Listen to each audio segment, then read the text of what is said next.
This is not something we renovate. This is vacant. They built this from scratch, right? Barry Lancaster, who's standing over here to my left, I don't know if all of you know Barry. Barry's a Strive graduate. Barry is the, what's your title over here? Barry. Assistant Community Manager. Right? So he's one of the managers over here of this complex, right? So that speaks again to the kind of like the relationship and integrity building that we're trying to approach. So a little bit what we're going to do, we're going to go from here, we're going to walk around the corner on Clifton Avenue so you can see, right? And how many people ever heard of Martin Luther King? Right? Now how many people know that Martin used to have a vision and he used to ask people to follow him on the journey, right? And sometimes it was one of those journeys, man, where he didn't have all the answers, but his faith and belief in the God, his understanding, led him to go and people followed, right? So when you go around the corner, what you need to have, the only thing you need to have is an open mind and a vision, right? Not a vision about right now, but about a vision in terms of what can be. And then ultimately what we're going to do when we get back over to the center, these guys are going to show you what the could be looks like, right? And that will help to further inform what you think about what is the possibility related to this, right? Or it's going to allow you to say, you know what, even with all of that, it doesn't make sense. And you don't have to say it like it doesn't make sense because you haven't seen it on paper. You can say in your gut, it doesn't feel right, right? And you can ask questions relative to that. So this is not a perfect journey by any stretch of the imagination, but this is a part of how we're going to figure out this housing thing for the people who are connected with Woda and connected with the center. Fair enough? Is that fair enough? Yeah, that's good. That's good, Joe. I mean, I think you said it real well. It's up to you all. You know, buying a house is a big deal. You know, it's a big deal. It's probably the biggest investment that any of you are going to make. It's a serious business, and we'll do the best that we can to help you understand what homeownership involves and to help you understand the numbers and to get you whatever kind of information, as Joe's saying, that you feel you want in order to make that decision, because it's a big decision. Let me introduce that to Glennis real quick before we go on the journey. And if you have questions about this complex, make sure you ask them as well. But I wanted Glennis, how many people are familiar with Glennis class, right? So the reason why I wanted Glennis to come over, Glennis is, for those of you who don't know, she's a graduate from our workforce development program who wouldn't go away. She made us hire her, right? Back in what year? 2002. And where she started at, right, with a little piece of car, right, and a family situation that was as challenging probably that any of us would ever face, right, is where she started. But where she is now is what I wanted her to talk about relative to what we're talking about here, which is home ownership. Actually, what you was talking about is I was in transition.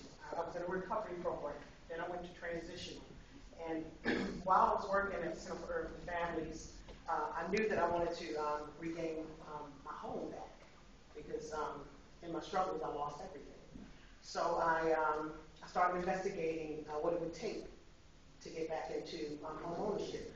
And the first thing I did was I looked online, livebaltimore.com, and it told me to start with the home counseling to inform myself as to how to purchase a home. I had purchased one before, but I needed some more information. So I went there and got home ownership counseling, and with the home ownership counseling comes a certificate that you are able to receive down payment and settlement cost monies if you utilize that certificate. You have to take the program and you have to use the certificate within a year, so you have to be ready to buy when you seek this information out. And I did that. And I also had to get my credit in order, get my bills in order, and I had to save some money. So once you get information, while you're getting information, if you know you want to purchase, you got to start saving that money. You got to get the credit report in order, and you got a budget. You got to have a budget. You got to know how to work your budget, because home ownership, most loans are 30-year loans. You can get a 15-year loan. You can only get a 10-year loan, but you want you may want to look at a 30-year loan, and the down payment will help to reduce your settlement costs because you do have to bring monies to the table. But if you get with a program, an incentive program, that can help you to make these purchases. First-time homeowners, you're in a great position because there's a lot of money that you can get for being a first-time homeowner. The loans they may want you to bring anything from anywhere from 3% to 20% to the table. Okay, when I say to the table, that means when you sign the contract and you're with your loan officer, you need to bring some things to the table as well. Okay? It's just a great opportunity to be in your home. When I bought my home, I paid $75 more than I was renting. Now I've been in my home for 6 years. My what they call my primary home. The primary home is the home you live in. Any other purchase that you make is an investment. The primary. Big time, man. I'm trying to get there. I'm trying to get there. So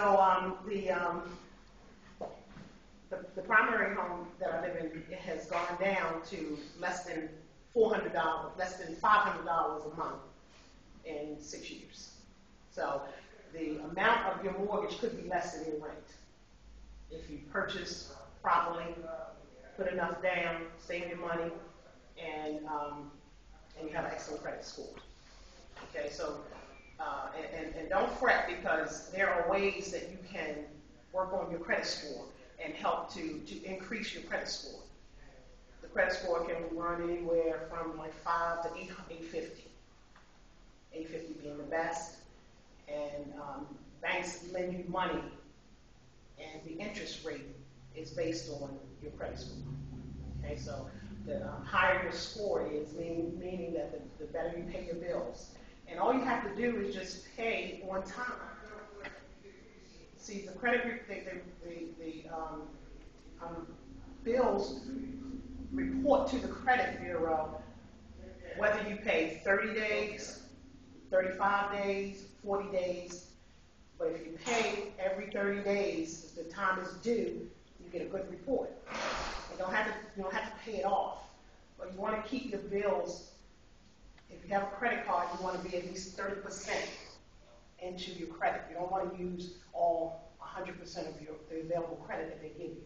You only want to use about 30% of it. See any other tips that I can give you? Yeah. You all have any questions of any of us?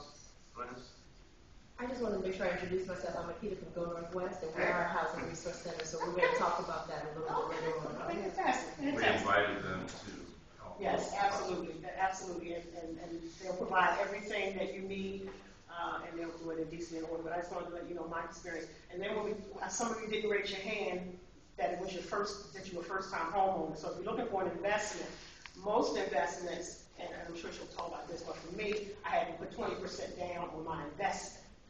Okay, so if the home is 100%, I had to put $20,000 down to make that purchase. So I just like hearing that number come out of your mouth. That was great. To be in that position, that's a beautiful goal. Yeah. Yes, absolutely. So But you didn't start there. Yeah, I didn't no start one there. does. No one does. Didn't start there. I didn't start there at all. And I'm looking at another purchase. And this particular purchase, I was able to save my money again, and I can purchase this home in cash. It's a $10,000 home. We're looking to see if we can get, it was one of the antiquated programs, like a block grant. And that was back during Nixon times. This lady, she's old, she's a senior. Her son died, and she lives in my neighborhood. And I found out that she was selling her home, and they wanted to sell it at 16. I couldn't afford that, but he called me back again and said, make me an offer. So we negotiated at 9, and the total cost of it would be like $10,500.